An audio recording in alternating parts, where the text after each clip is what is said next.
Tēnā koe, Graeme. We can see you there. Apologies for delay in getting to you.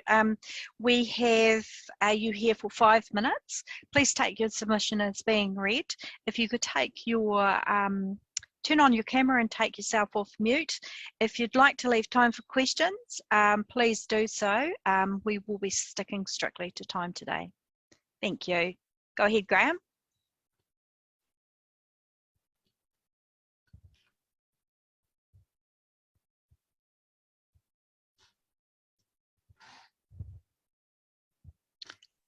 Perhaps the... Currently on mute, Graeme. There we go. There you go, Graeme. Sorry about that. I've never used Zoom before. No, all good. And we can see you, you look like you're in a vehicle. Ironically, I'm in a camper van because the internet connection is not very good at home. Great. Okay, well, we have you for 5 minutes. Thank you for your submission. Take it as read, and yes. We're in your hands. Thank you very much. First of all, because I have dyslexia, I just want to ask you, was my submission reasonably understandable? Yes, it was. Oh, that's good. Okay, then I'll just get to some quick points. One of the things that I don't think's right about this bill is the Office of the Children's Commissioner. I would rather see them retained as they are, with the difference of given greater resources and power so that they're completely independent of a government department and outside of the reach of a government department, because that's one of the more worrying concerns about that bill. And I think given the history, for example, of the Families Commission, where they were disbanded and they were put within a government department, in my view, they haven't been as vocal as they used to be when they were more independent and an outright commission on their own. So I believe that that's actually a flaw in the bill. And my hope is that we'll be heard on that and then perhaps retain them. And as the former previous commissioner said, they need more powers and they definitely need more resources. There's no point retaining them as they are, not to give them the powers and the resources that they need to do their job properly to start with. So although I've been critical of the Children's Commissioner in the past, that's mainly because I've lacked the power and the resources. It's not meant as an attack against the Commissioner at all. And that's only something that Parliament itself can actually deal with. Does that make sense? Okay, my next thing is, when I was reading through the bill about the oversight, there's two things that surprised me about it. Back in 2013, Howard Broad produced a brilliant report. And in that report, he outlined a number of issues with the then Child, Youth and Family Complaint System. And he also came up with a number of recommendations on how to resolve them. And when I read through this oversight bill, I don't see anything of what he said actually built into the bill itself. And if you want to create genuine oversight of OT, I think most of the things that he talked about need to actually be built into the bill. Otherwise, you're not going to get true oversight and independence as his report suggests. And in my view, he's done a lot of the work for years, because he also gives costings, he gives recommendations of several models.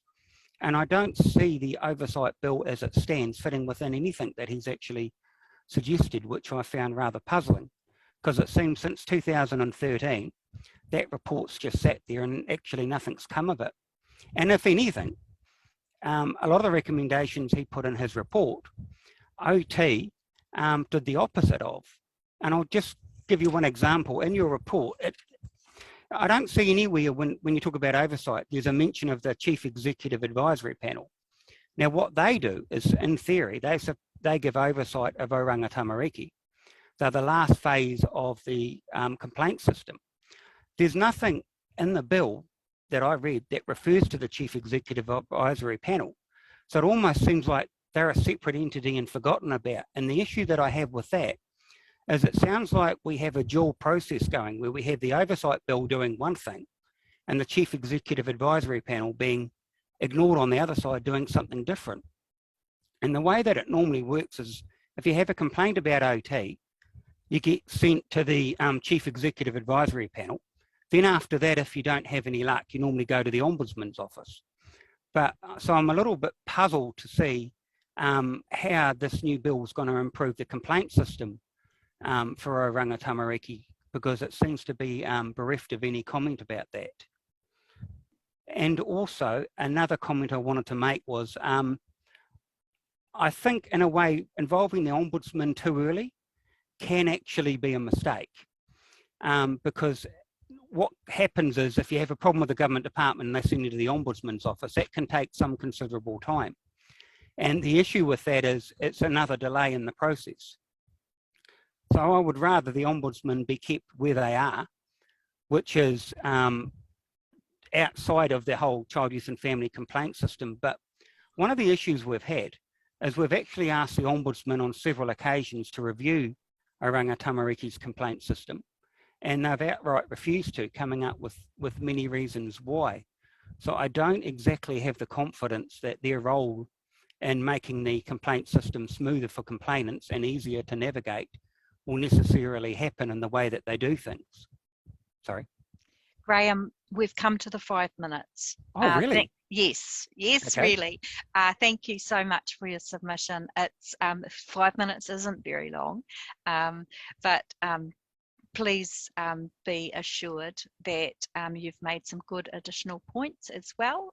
Thank you for the information. If you'd like to give us those notes that you were reading from, that would be really useful as well. I can do that. Just for fullness. And we appreciate you submitting today. Thank you. Thank you very much for having me. Have a good day. Ka You too. kite. Bye.